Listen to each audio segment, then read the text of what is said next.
या देवी सर्वभूतेषु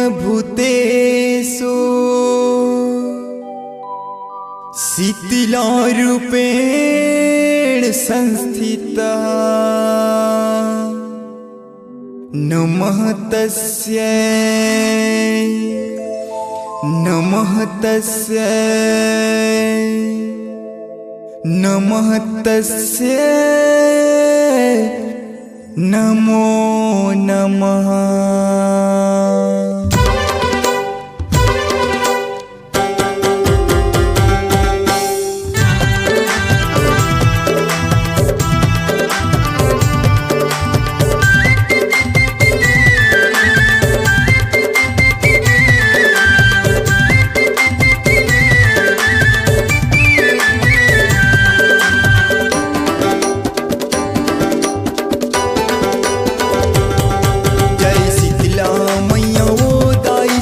बिगड़ी बनैया वो जय शीतला मैया वो दाई सबकी बिगड़ी बनैया वो जय शीतला मैया वो दाई सबके बिगड़ी बनैया वो जय शीतला मैया वो दाई सबकी बिगड़ी बनैया तोर दर्शन बराथे माई सबके सुनथस वो कर लाई तोर दर्शन बराथे माई सबके सुनथस वो कर लाई मोरो सुन ले गोहारी वो दाई जय शीतला भवानी वो जय शीतला मैया वो दाई सबकी बिगड़ी बनैया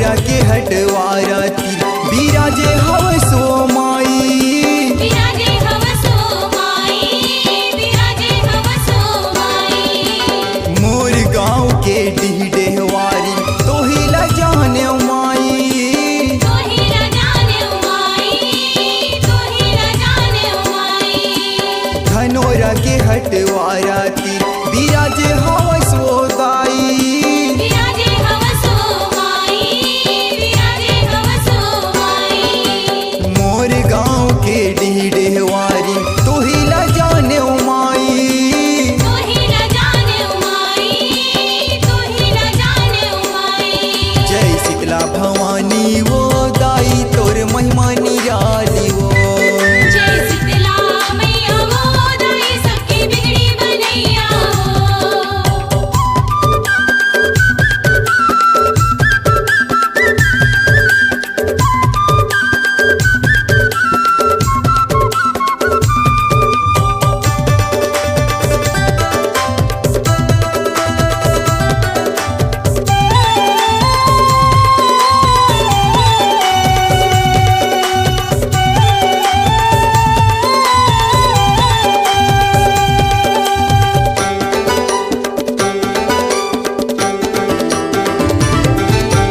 बड़े भजल ले तोर मंदिर में फूके वो कोयलकारी तूके वो कोयलकारी तूके वो कोयलकारी झांझ मंजीरा ढोलक बजा के महिमा गावे नर नारी महिमा गाए नर नारी महिमा गाए नर नारी बड़े भजल ले तोर मंदिर में फूके वो कोयलकारी तूके वो कोयलकारी तूके वो कोयलकारी झांझ मंजीरा ढोलक बजा के महिमा गावे नर नारी महिमा गाए नर नारी महिमा गाए नर नारी सबके सुनथस गोहारी वो माई तोरे महिमा निराली वो जय शीतला मैया वो दाई सबकी बिगड़ी बनैया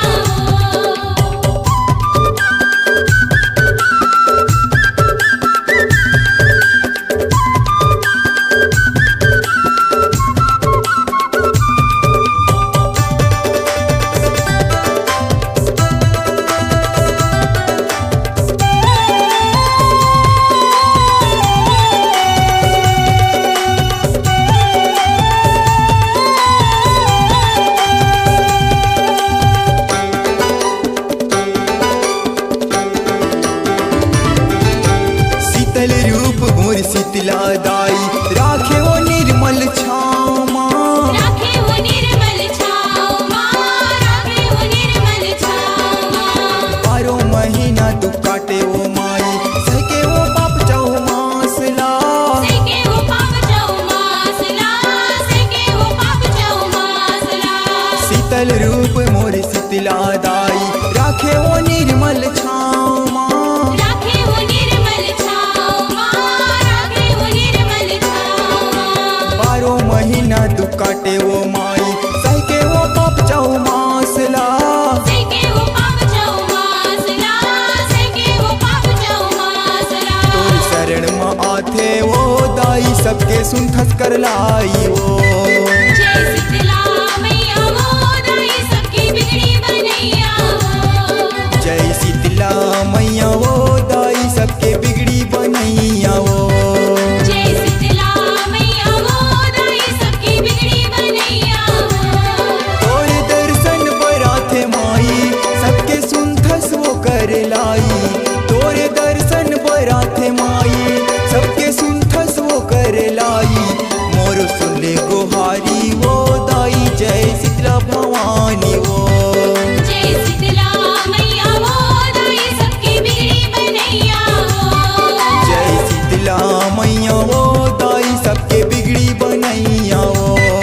जय शीतला मैया वो दाई सबकी बिगड़ी बनैया वो। जय शीतला मैया वो दाई सबके बिगड़ी बनैया वो।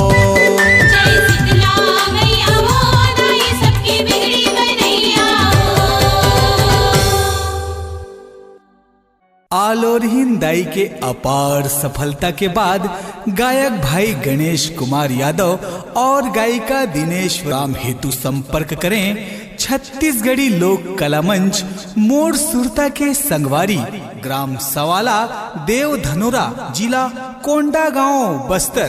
फोन नंबर है 7587483889 और 7646886365। टूरी ते सवाला